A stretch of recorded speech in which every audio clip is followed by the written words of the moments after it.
Hi guys, this is Neil and welcome again to another online school vlog series. Ang topic natin ngayon ay iba't ibang portals ng online educational institution based on my online education experience. Pero bago ko mag-start, kung ikaw ay bago sa aking channel, huwag kalimutan na mag-like, mag-comment at mag-subscribe para updated ka sa aking mga next uploads.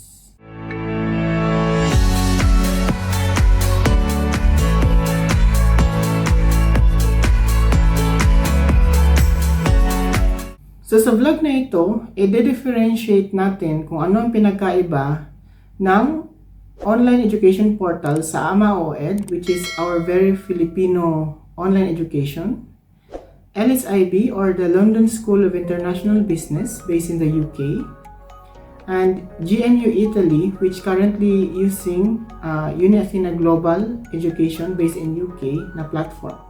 So let's start with AMA-OED. So dito sa AMA Online, maipapakita ko sa inyo kung paano mag-login. So ito siya. Naka-remember na kasi yung password ko, and since last year ko pa kasi last na in-access to dahil nung submission lang ng aming thesis project. Pero kahit ngayon hindi pa rin nawawala yung access ko, nandito pa rin. So mag-login tayo dito. So ganito siya. So ayan yung home base, and then ito yung sa login na. So, login page na ito. Ito yung mga informations ko. So, ituturo ko lang kayo sa home page dito. So, nandito sa taas yung personal informations. So, yung iba is kinover ko na kasi hindi siya pwedeng makita dahil hindi natin alam. Maraming mga tao ngayon sa net na kinokopya ang details mo. So, kailangan natin i-cover up yan. Pangalawa, ito yung educational background, kung saan ako nanggaling na school before, or kung galing ba ako ng senior high, or kung nagkaroon ba ako ng ibang degree na, or pang ilang degree na ba ito. Yun yung magsasabi dyan. Enrollment details, ano ang ina-enroll ko? It's either undergraduate, nag-senior high ba ako, or papunta ba ako ng master's or doctorate. Classify yan. Next is yung family background. So sa family background, wala siya naka-list dito dahil hindi ko naman nilagyan na. Nung una, nilagyan ko nung sister ko nung nag-aaral pa lang ako. Pero ngayon, since hindi ako mag-enroll, wala na siya nakalagay. And kung ano yung assigned agents mo during your study, nakalagay dito. Sino ang admission advisor mo? Sino yung magiging evaluator mo? So, nung time ko, ang advisor ko was si Mr. Jules. Ngayon is napalitan na ng Miggy. So, siya yung gumagamit ng email ni Mr. Jules ngayon. Pangalawa, sino ang evaluator ko? So, ito same pa rin ang evaluator ko as of the moment. Pero hindi naman din ako nag-aaral na sa AMA-OED ngayon. Dito naman is yung academic programs. So, academic programs, ito yung kung gusto mo na mag-enroll, ano yung available sa kanila. So, medyo mabagal lang ating internet ngayon. So, meron ditong dalawa, short course and degree. So, dito sa degree, marami ka mapagpipilian pag chinek mo yan. So, yan yun. I'm not sure kung ilang program meron ng AMA-OED, pero mostly, based ito sa kung anong program ang kukunin mo based lang sa business or technology. Doon lang siya naka-base pagkakaalam ko. And sa short course naman, kapag clinic mo yan, magdi-display doon yung dapat na available na short course. Kaya lang dito parang nag-update pa sila ng portal. Ito meron na. So dito sa short course, available na siya. Wala pa din. So yun yun. Okay. So dito tayo sa my enrollment. So kapag nag-enroll ka, dito lang naman siya. Yan yung mga curriculum na enroll ko na.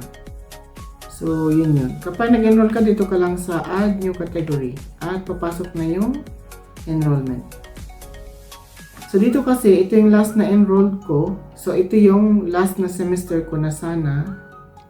Kasi, nakalagay pa siyang new term. Kasi pwede ka kasi mag-continuously enroll kung sakali man na gusto mo pang mag-continue sa pag-aaral.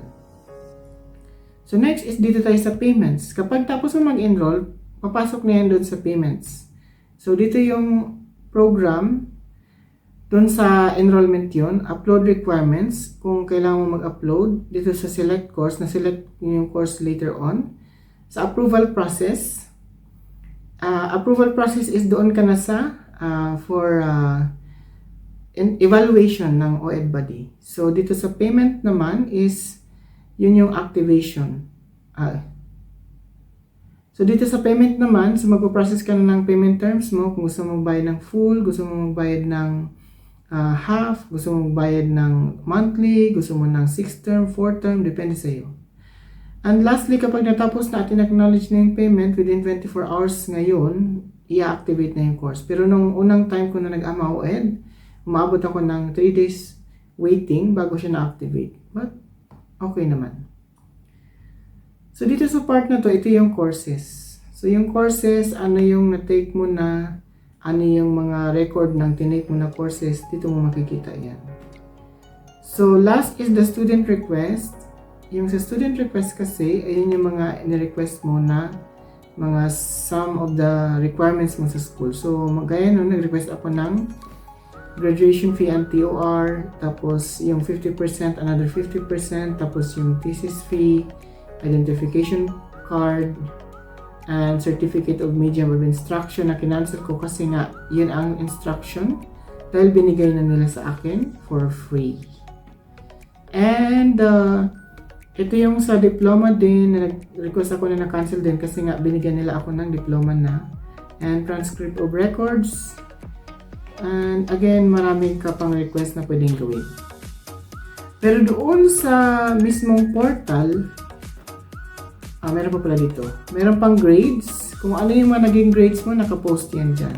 So, ito nakapost yan. So, magtingin tayo ng grades dito. Sana ay hindi nakakahiya yung maipakita ko.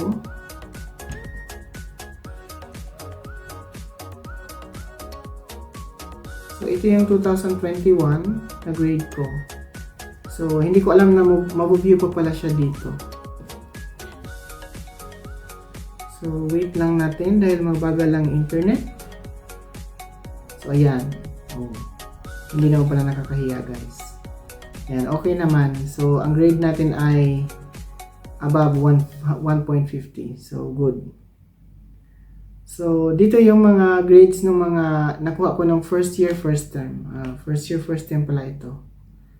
So, pwede mo siyang i-close or view grade slip. Pag i-view mo siya ng grade slip, lalabas na ganito at pwede mo siyang i-download. So, dito may download para magkaroon ka ng hard copies. So, next is i-back natin ito and we're going down. So, again, mabagal pa rin ang internet connection. So, kailangan natin maghintay.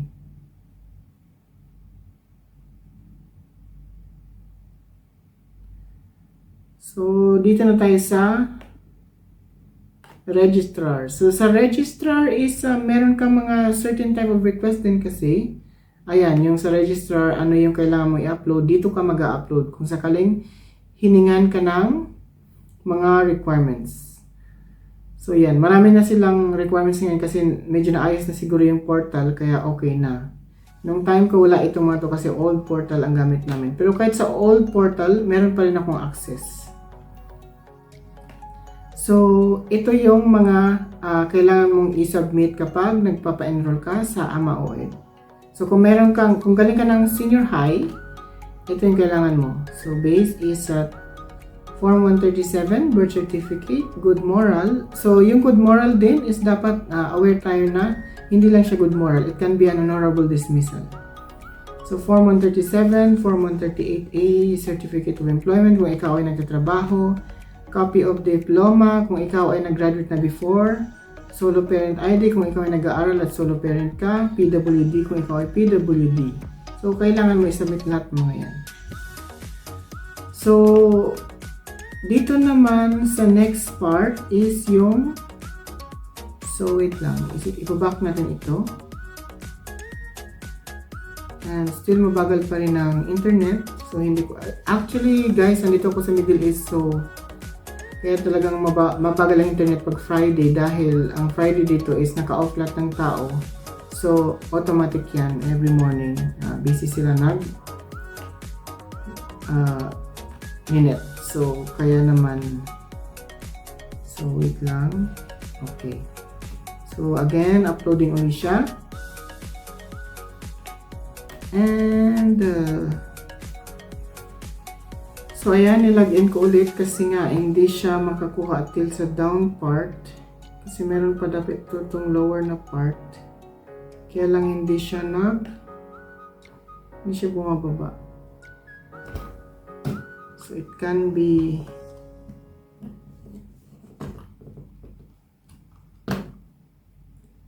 ayun, pwede siya. Gumamit ako ng mouse para bumaba siya. So, dito sa LMS, meron pa akong access sa LMS, sa dashboard lang nito. So, ito yung LMS, yan yung dashboard niya. Kung meron kang mga courses dito, kaya lang wala ako. So, ito yung mismong LMS ng school. So, again, i-log out natin yan. Tapos, dito tayo. So, my LMS. And, pupunta ka doon sa new page. So, lalabas siya as a new page. So, ganito yung homepage ng LMS. So, dito meron ka pa rin username, meron kang calendar, meron kang ang courses kasi wala na ako niyan kasi of course, hindi naman na ako nag-aaral sa AMA-OED. So, ganun lang yun. So, yun ang AMA-OED. Pero kung gusto mong makita kung paano gamitin ang portal sa actual learning process or sa actual completion of modules, meron ako mga sinerch dito na mga videos. Ilalagay ko na lang to yung link sa description box nitong vlog para naman ma-check mo at makita mo kung paano siya ginagawa. So next naman na gagawin natin is yung portal ng LSIB or London School of International Business, which na doon ako kumuha ng level 5 diploma in engineering. So yung level 4 kasi meron ako dito, kung makikita nyo, hindi mo pala makita dito sa video kasi yung covered lang sa video is ito lang, ito yung LSIB diploma ito. So gagawin natin yun kasi hindi natin maipakita yung sa iLearn Engineering dahil hindi na ako maka-access. Since nung natapos kasi ako after 2 months lang, nag-migrate sila for another portal. So, hindi ko siya maipapakita sa inyo. And since almost same lang naman siya sa LSIB. So, ito yung papakita ko. So, dito, nasa homepage na ako, automatic. Sinend ko na kasi yung email sa password ko dito. So, ilalagay natin, mag-login na lang tayo. So, dito makikita mo kung ano yung homepage niya. So, nakalagay dito yung diploma na kinuha ko. Level 5 Diploma in Electrical and Electronics Engineering. So, DEE yun. Yun ang code niya. So, meron akong student ID dito sa side na to. And kung kailan ako last na nag-sign in. So, ngayon ako nag-sign in ulit. In-access ko yung account ko. Dito kasi, ganyan lang siya. So, kung ano yung home portal ng school, yun din yung mga gagamitin mong portal. Hindi gaya sa AMA-OED na marami ka pang dadaanan. So dito, meron ka lang course details. Pag clinic mo yan, ito yan, sa down lang yan. Down lang nito. Course details, ano yung course mo, ilang credits. So 120 credits ito with 4 assignments, major assignments. So, nakikita mo dito kung ano yung objective ng course mo at ano yung program, ano yung mga units na kailangan mo i-complete. So, ito yan siya. So, Research Skills and Project Management, Engineering Management for Professionals, Digital Engineering and Electronic Circuits, Renewable Energy, Electrical Systems. So, yan yun. So, meron nakalagay dito, Plagiarism, Assessment Process, Guide to Assignments. Yung mga yan, kailangan mo siyang basahin lahat. And meron dito mga reminder about writing your assignments, kung anong gagamitin mo. Ayun yung plagiarism level niya na below 8%. So, kailangan mong tignan lahat yan. Plus, merong mga personal statements. So, ito hindi na ako nag-upload kasi nung unang time na nag-aaral ako, nahihiya ako. So, ngayon na lang kumapal yung mukha ko, guys. So, talagang wala nang pasintabi itong sasabihin sa vlog na to. So sorry naman, medyo umangat lang ang confidence. Meron dito sa down part na to, ito yung access for online library. So meron silang online library kung saan doon mo kinukuha yung mga learning materials mo. So kapag inopen mo to, ayan, hindi ko alam kung meron pa rin akong access nito. Kasi tinigil ko na yung access since natapos ko na yung course. Dahil dito, hindi ko ma-access yung library using their access passwords. So, kumuha ako ng sarili kong access. Nagbayad ako ng 700 per month for 8 months para naman ma-access ko siya anytime na gusto ko. Dito naman is yung library resources, kung saan ka pa makakakuha ng mga resources, at ito na yung units, yung actual study na gagawin mo. So dito sa assignment page o sa assignment section, dito kapag click mo yung unit details, mag-open ng new window at magkakaroon ka ng definition kung ano yung kinukuha mong unit, para saan, ano yung aim niyan, ano yung objective. Papaliwanag yan sa dyan. Kailangan mong basahin lahat yan. Ano yung expected na learning outcomes at yung mga study links na pwede mong pag-aralan para ma-submit mo yung assignment dito. So sa assignment, pag download mo itong unit details sa download assignment, ito yung lalabas dito. So ito yung sa unit details, nandito sa part na to. Okay, so ito yung mga explanation kung para saan yung unit details na yan, para saan yung course subject na to, ano yung expected na learning outcomes sa'yo. So, dito sa subject na ito, meron akong 6 learning outcomes. Pag pumunta ka dito sa assignment niya, sa paper ng assignment, ito yung magiging criteria kung paano ka mag-research. So, dito wala siyang format. Wala siyang kahit na ano. So, ikaw talaga magpo-format. So, ito yung format na ginawa ko para dito. So, dito, kasama na ito yung grade. Itong grading sheet lang ito. So, ang grade ko dito is merit. So, merit kasi, ang sinasabi lang grading sa LSIB is distinction, merit, and pass. Wala ka na ibang makikita. So, ganito may pass ako, may merit, and mostly merit siya. So, sa akin is okay na yun. Masaya na ako dahil mahirap talagang pumasa dito. Hindi ganun kadali. So, ito yung sinabit ko na assignments sa research. So, research is ganyan lang siya. Kailangan mong i-format, i-align kung paano siya gagawin. So, ganyan lang kadali ang LSIB. Hindi siya kailangan na mag-open ka pa ng kung ano-anong module. I-download mo lang yung mga kailangan mong i-download na links. I-open mo lang yan sa browser. Kaya lang ang pinagkaiba nito sa AMA-OED. Sa AMA-OED kasi, pwede ka mag-offline reading. Dito sa LSIB, hindi ka pwede mag-offline reading kasi nga, doon ka lang based doon sa library nila. Kaya kailangan mo ng permanent na internet connection. So, yun yung pinagkaiba doon. So, dito naman tayo sa Uni Athena Global. So, ito yung sa GMU Italy. Yung sa Uni Athena Global kasi, siya yung accredited educational platform na gagamitin for kung gusto mo mag-aral ng GMU Italy, UCAM sa Spain, or meron pang other schools. Sa UK din, meron din. So, ina-accredit nila yung mga platform na to facilitate the educational process before mag-submit ng requirements sa kanila. So, ganun yun. Yun ang pinagkaiba ng educational process sa Philippines at sa Europe, actually. So, dito, nasa homepage na tayo. And same thing is, sinave na rin yung aking password. So, mag-login na lang tayo dito. So, ayan siya. Pupunta na tayo ng main page. So, currently, nandito pa ako sa previous module. So, hindi pa ako naka-activate for the next module. So, dito naman is, papakita ko lang roughly. So, ito yung current na module ko, which is mag-close pa lang yan. Ito yung mga upcoming webinars. Pwede ka mag-attend dito. Mag-bayad ka lang for your certificate after. Then, dito yung dashboard. Ito dashboard currently. So, dito tayo sa project details. Ito yung important kasi na part nito. So, sa project details, ito yung dito makikita kung ano yung kailangan mo i-submit. So, currently kasi dito ako sa Strategic Project Management kung ano yung kailangan ko i-submit. So, ganyan siya. So, ganun lang kadali yung portal nito kasi hindi siya ganun ka-complex gaya nung sa ibang online school. So, dito kasi talaga sa research-based, meron lang silang mga certain part to submit a certain research or project or any other studies na kailangan mo i-submit para ma-complete yung course subject. So, dito tayo balik sa dashboard. Ito lang kasi ang mostly na ginagamit lagi. Pag nag-resume learning ka, automatic yan.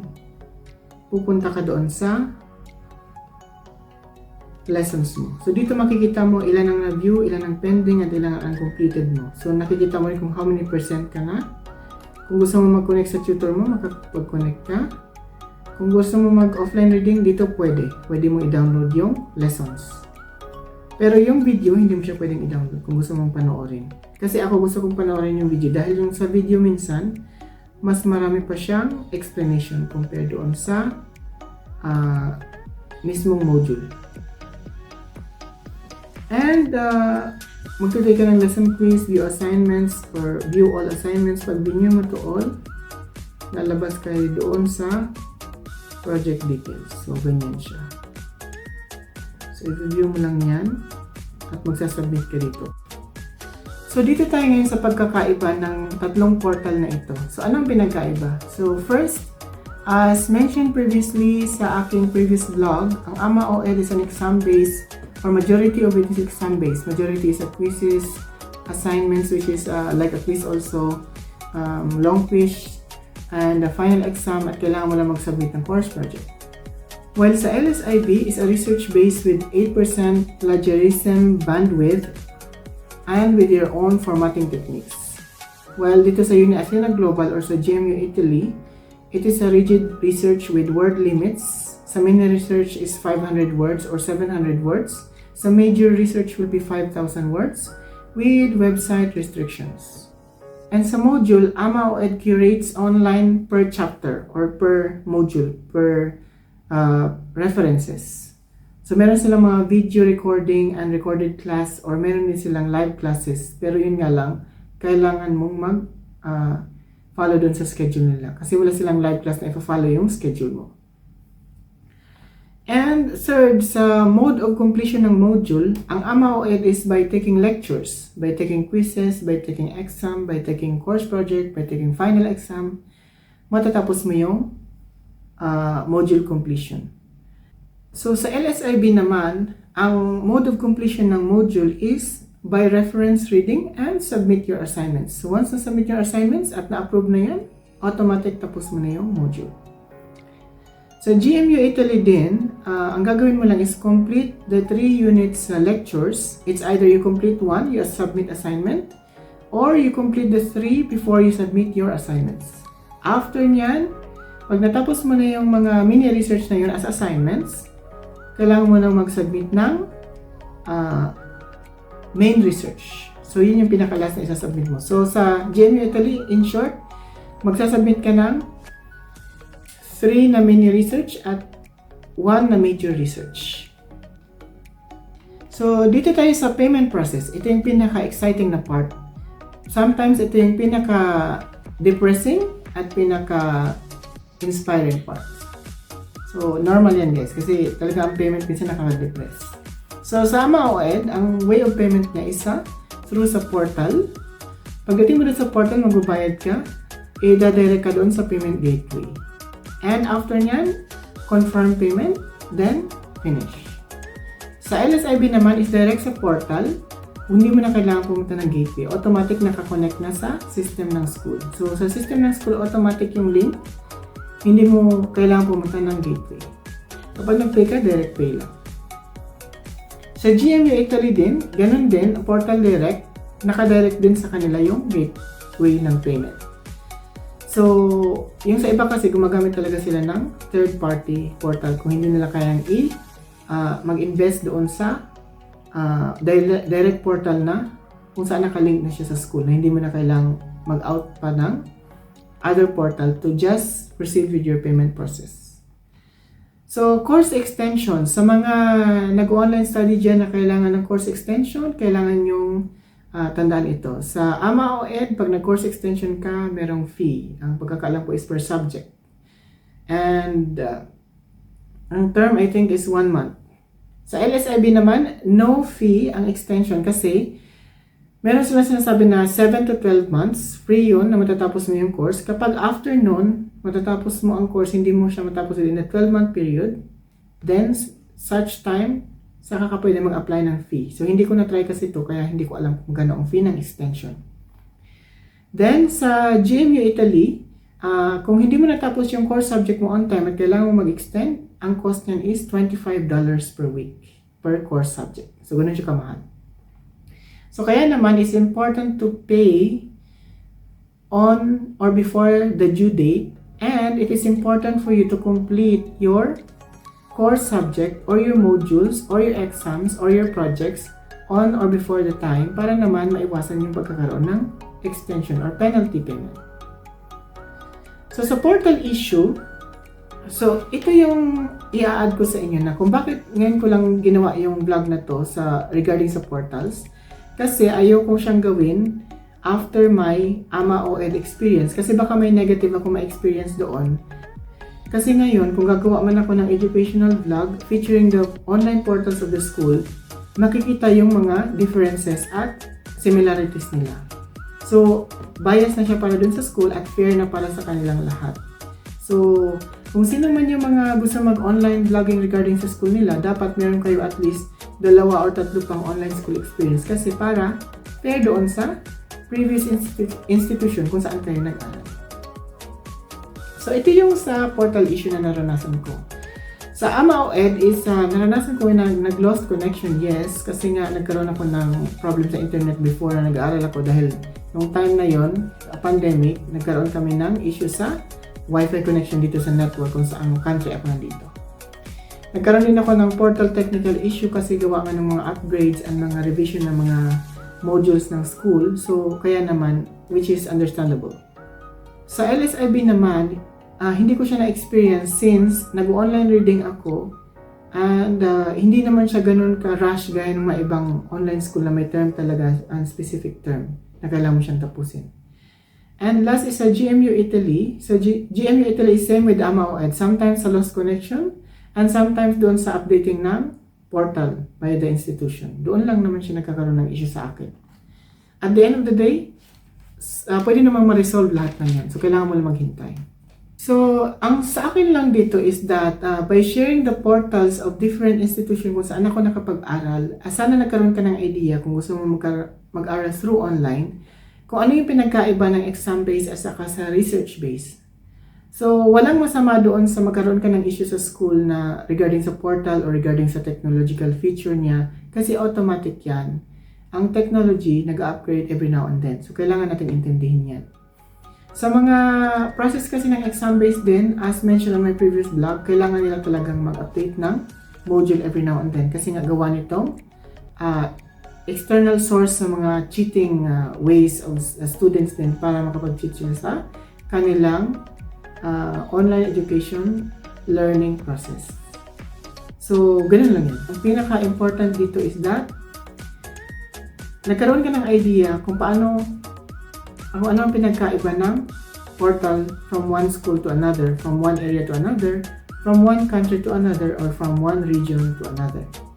So, kailangan maging transparent tayo sa pagre-review ng mga ito dahil yes, it might promote different information to different people at ibang-ibang pagkaintindi ng tao. So, kailangan alam natin kung paano ito i-balance into a positive and negative way kung saan makakapag-inspire tayo ng ibang individuals to encourage them to go through the online learning process kung yun ang gusto nila. Or go to the face-to-face learning process kung doon sila masaya. So that's the end of this video and see you on my next vlogs. Bye!